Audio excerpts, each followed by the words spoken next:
హక్కు మాకు. నిన్న రోజున జగన్మోహన్ రెడ్డి గారు నన్ను వాడుకుని వదిలేస్తారు, నేను పవన్ గారి పార్టీ జనసేన పార్టీ అని చెప్పేసి నా కూతురు చేత చిన్న వీడియో రిలీజ్ చేశాను. అయ్యా నా కూతురు నా ప్రాపర్టీ కాదండి, పెళ్లి అవ్వనంత వరకు నా ప్రాపర్టీ, పెళ్లి అయిన తర్వాత అంతవరకు ప్రాపర్టీ. అయ్యా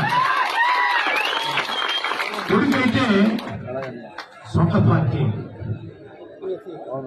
తండ్రి ఆధ్వర్యంలో కొడుకు తప్పు చేస్తే తండ్రికి చెత్త, కానీ నా కూతురు చేత పెళ్ళైన అమ్మాయి వాళ్ళ ప్రాపర్టీ చేత నా మీద